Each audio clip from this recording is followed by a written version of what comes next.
ஐந்து கரத்தோனை போற்றி ஆணை முகத்தானை போற்றி மூஷிக வாகனனை போற்றி மூலப்பரம்பொருளை போற்றி சித்தி புத்தி விநாயக பெருமானை போற்றி குருவே சரணம். இணையத்தார் இணை மீதங்களுக்கு வணக்கம்.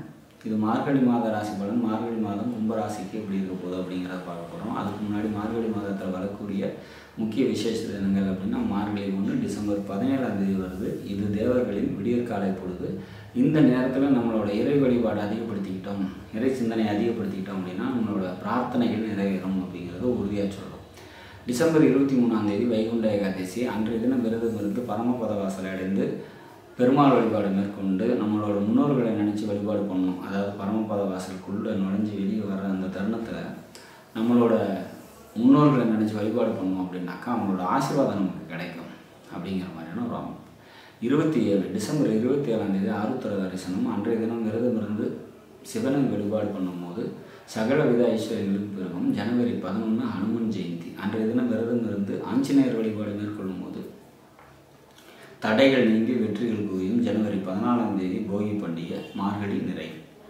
சரி, எப்படி இருக்க போகுது இந்த மாதம் கும்பராசிக்கு அப்படின்னா மிக சிறப்பான ஒரு மாதமாக இருக்கும் அப்படிங்கிறத நம்ம எதிர்பார்க்கலாம். லாபஸ்தானத்தில் பார்த்திங்கன்னா 2 கிரகம் இருக்குது. சரி, 10ஆம் வீட்டில் 10ஆம் வீட்டின் அதிபதி ஆட்சி, பாக்கியாதிபதி பாக்கியத்திலே ஆட்சி, அவர் 4ஆம் அதிபதியும் கூட. ஏக யோகாதிபதினு சொல்லக்கூடிய சுக்கிரன் ஸ்ட்ராங்காக இருக்கிறதுனால எந்த சூழ்நிலையும் சமாளிக்கக்கூடிய சக்தியும் மாற்றலும் நன்மையும் ஏற்படும்.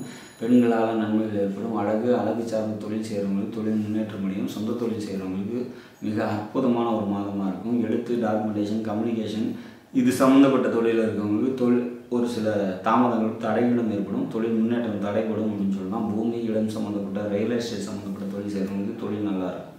ரத்தம் சம்மந்தப்பட்ட உறவுகளால் நன்மைகள் ஏற்படும். இளைய சகோதரர்களால் நன்மைகள் ஏற்படும் அப்படிங்கிறத நம்ம உறுதியாக எதிர்பார்க்கலாம். கம்யூனிகேஷன் நல்லாயிருக்கும். கம்யூனிகேஷன் தொடர்பான நன்மைகள் ஏற்படும். தன்னம்பிக்கை அதிகரிக்கக்கூடிய ஒரு மாதம். தன்னம்பிக்கை, தைரியம் இதெல்லாம் நல்லாயிருக்கும். தொழிலில் போட்டிகளை சமாளிக்கக்கூடிய சக்தி மாற்றம் பெறும். யாரை பார்த்தா எந்த விஷயத்தை எப்படி முடிக்க முடியுங்கிற அந்த யுக்தி தோன்றும். மொத்தத்தில் இந்த மாதத்தை பொறுத்த வரைக்கும் பழைய சூழ்நிலைகளை எல்லாம் சமாளித்து நல்லபடியாக இருக்கக்கூடிய நல்லதொரு மாதம், தெய்வ அனுகிரகம் இருக்கக்கூடிய ஒரு மாதம் அப்படிங்கிறத நம்ம உறுதியாக எதிர்பார்க்கலாம். இந்த மாதத்தை பொறுத்த வரைக்கும் வழிபட வேண்டிய தெய்வம் அப்படின்னா பெருமாள் வழிபாடு கூடுதல் நன்மையும் சிறப்பையும் நிச்சயமாக உங்களுக்கு தரும் அப்படிங்கிறத உறுதியாக சொல்லலாம். இந்த மாதத்தில் சந்திராஷ்டம தினங்கள் அப்படின்னா ஜனவரி 2, 3, 4 இந்த மாதத்தில் பார்த்திங்கனாக்கா 3 நாட்கள் சந்திராஷ்டம தினம் வருது. அன்றைய தினம் மாமன் வழி உறவினர்களோட கருத்து வேறுபாடுகள் ஏற்படாமல் பார்த்துக்கணும். எழுத்து, டாக்குமெண்டேஷன், கம்யூனிகேஷன் தொடர்பான ஏதாவது மாற்றங்கள் செய்கிறீங்க அப்படின்னா சந்திராஷ்டம தினத்தில் செய்யலாம்.